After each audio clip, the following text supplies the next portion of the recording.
चालो, ये भक्त का लक्षण है।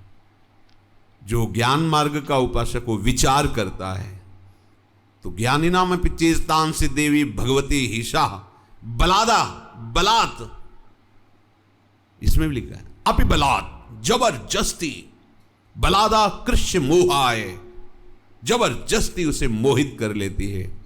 जो अंदर पाप प्रवृत्ति, वासना का मूल, राग, भोग, संग्रह, ये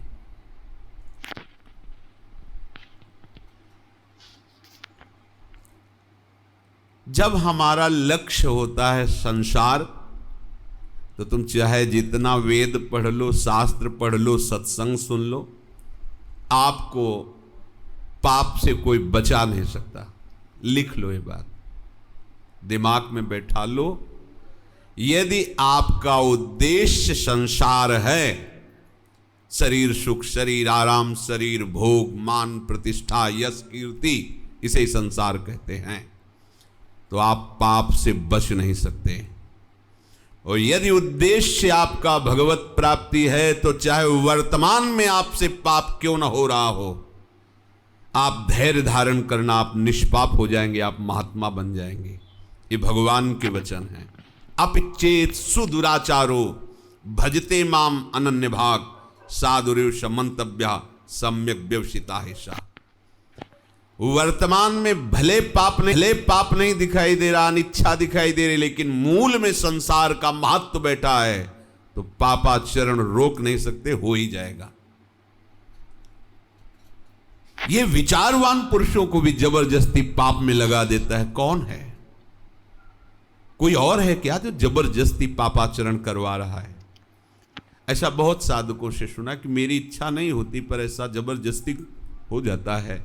एक ने प्रश्न किया था, पता नहीं क्या भूत है कि कौन सा देवता है कि कोई राक्षस है, आवेश आता है और वैसा हो। और कोई देवता नहीं, कोई राक्षस नहीं है, वो आपकी वासना है, वासना, काम।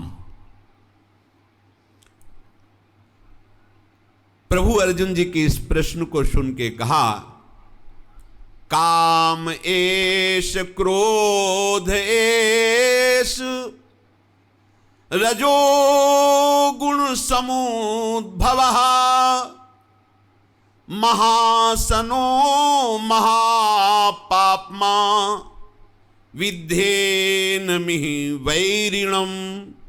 वैरिणम ये दुश्मन है।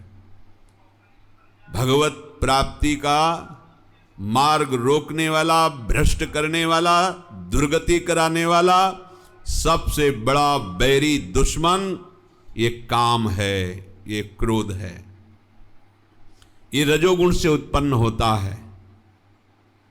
जितने पाप है उन सब का मूल कारण ये काम है, कामना।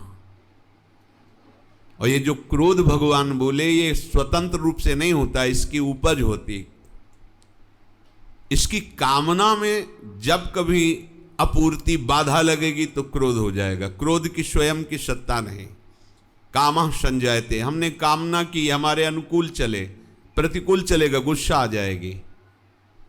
कुछ भी कामना, ये हमारा पुत्र है, इसको ऐसे चलना चाहिए, ये हमारा शिष्य है, इसको ऐसे चलना चाहिए, ऐसा।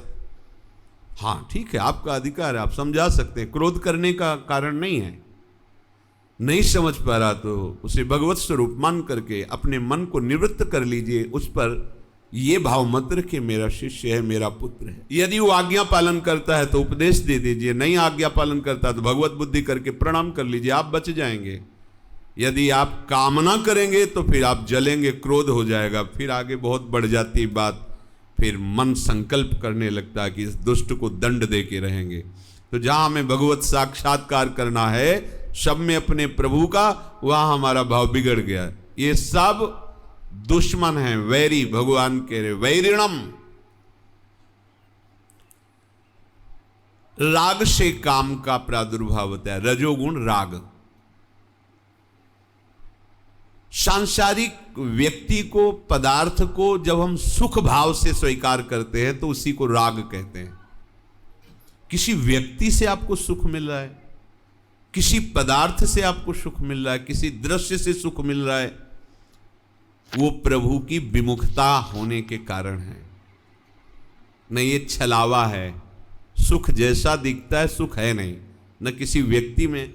हम किसी शरीर को देख के सोचते हैं यार ये हमें शरीर मिल जाए तो बहुत सुखी हो जाए, और वो शरीर वाला किसी और को देख के बोल रहा है, वो किसी और को देख के बोल रहा है।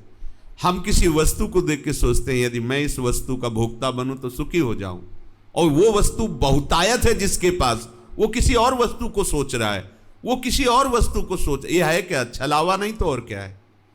एक केवल माया का कपट जाल है, दिखाई देता है पर है नहीं उसमें।